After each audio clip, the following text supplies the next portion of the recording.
অভিষেক, তুমি একটা অভিযোগ করলে, সেটা হচ্ছে শুভেন্দু অধিকারী, আমি কোট আর কোট নামটা নিয়েই বলছি। শুভেন্দু অধিকারী থ্রেড কালচারটা কিন্তু রাজনীতির সাথে খুবই ওতপ্রোতভাবে জড়িয়ে। বিভিন্ন ক্ষেত্রে দেখা যায়, সেটা শাসক দল হোক, বিরোধী দল হোক, থ্রেড কালচার।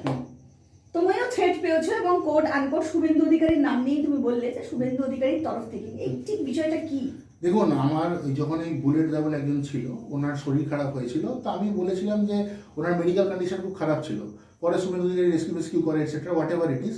আমার পয়েন্ট হচ্ছে যে কর্মীদেরকে তুমি অ্যাসিস্ট্যান্স না দিতে পারো, ফেলে দিও না, ঠিক আছে? তো আমরা যারা কোর বিজেপির টিম ছিলাম আগে, ঠিক আছে, যারা করেছি, তো সেটা নিয়ে আমি হাইলাইট করেছিলাম ফেসবুকে যে দেখুন, এই কর্মী আপনি নিজে সংগঠন করুন, পার্টিকে ভালোবাসুন, কোনো ব্যক্তিকে ভালোবাসবেন না, কারণ ব্যক্তি চলে যাবে, পার্টি থেকে যাবে। সেই জন্য যে বুলেটদের এই অবস্থা হয়েছিল, তো উনি ওইভাবে করেছিলেন, ঠিক আছে?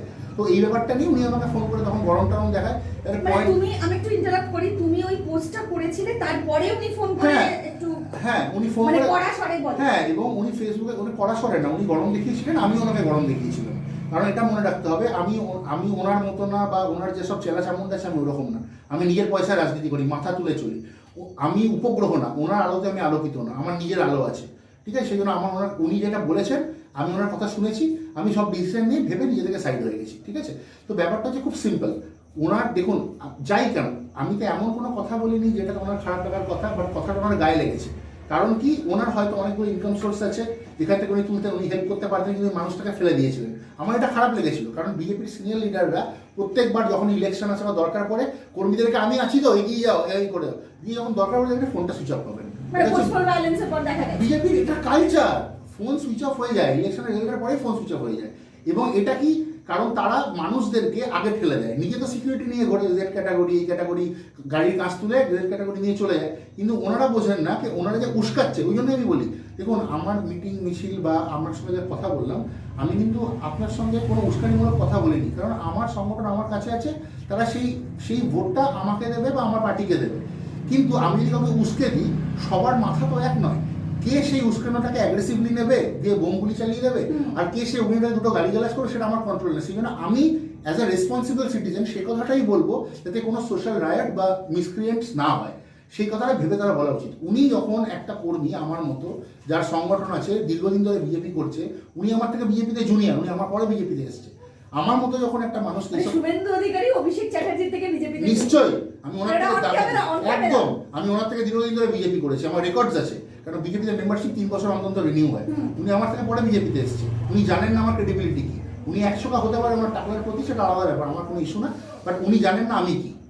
আমি ওনাকে, এটা আমার চ্যালেঞ্জ রইল, যখন ইলেকশন হবে, আমি তো বললাম আমি কম খুব রাজনীতি বুঝি, ব্যারাকপুর আর নোয়াপাড়া শুভেন্দু অধিকারী জিতবে না, আমি এই দুটো আমার গ্যারান্টি, আমি জেতাবো। শুভেন্দু অধিকারী তো আসবে না, ওনার তো গড় আছে, আরে উনি বা ওনার চেলা চামুন্ডা, নন্দীগ্রাম কাঠি, ওটা তো ওনার গড়, উনি ওখানেই করবেন, বা খুব বেশি হলে ভবানীপুর হতে পারে। উনি বা ওনার চেলা ব্যারাকপুর নোয়াপাড়া জিতবে না, এটা আমার গ্যারান্টি। আমি আমার আপ্রাণ চেষ্টা করবো, 19-20 হতে পারে, বাট জিতবে না, এটা আমি আমার গ্যারান্টি দিলাম। কারণ ওনার কথাবার্তা ভেবে বলা উচিত ছিল। আমি বললাম না, আমি ওনার পয়সায় খাই না, আপনি যদি আমার পয়সায় না খান, আপনি দুটো কথা বলে, আমি তো আপনার কথা শুনবো না। সেই জন্য যে মানুষটি আমার মতো কর্মীকে সম্মান দিতে পারে না, সে পার্টিকে কি চালাবে? দর্শক বন্ধুরা, অভিষেক চ্যাটার্জি আমরা শুনলাম, একদম তৃণমূলের তরুণ যুব নেতা, কিভাবে তাকে থ্রেট করা হয়েছে। তিনি যখন বিজেপিতে ছিলেন, বিজেপির কর্মী হিসেবে কাজ করেছেন, এই শুভেন্দু অধিকারী অন ফোন তিনি কিভাবে থ্রেট করেছেন, সেই কল রেকর্ডটাও আপনাদের শোনালাম।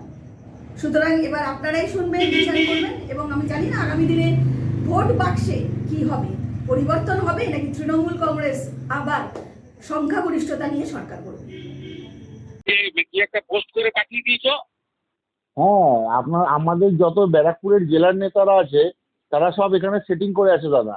আপনার সঙ্গে তো বহু, তুমি যারা দেখে তাদের বলবে, পার্টি অর্গানাইজেশন যারা দেখে, যাদের নেতা বানিয়েছে তাদের বলবে, আমাকে পাঠাবে না। আরে আপনাকে তো ইনফর্ম করবো দাদা, আপনি তো আমাদের এলওপি।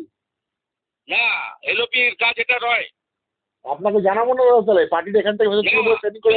নেগেটিভ করো, তুমি তো অর্জুন সিং এর বিরোধিতা করেছো, পার্টির বিরোধিতা করেছো, লক্ষ্য। না তো আপনাকে তো দেখতে হবে দাদা, যারা এখানে খাচ্ছে মোহনপুর। ঠিক আছে, দেখবেন না আর কি বলবো দাদা, বিরাট নেতা, তোমার এত জ্ঞান যদি তুমি চলে যাও না গিয়ে করতে। আমি তো আমার কাজ করছি দাদা, আপনি খবর নিয়ে দেখুন। ব্যক্তিগত বিশ্বাস করো, পার্টির বিরোধিতা করো। পার্টিকে সাপোর্ট করি বলে আপনি একটু এখানে আসুন। লোকসভা ভোটে কি করেছো আমার জানা আছে। ঠিক আছে, আপনি জ্ঞান তাহলে- আমাকে দিতে হবে না। ঠিক আছে, ওকে।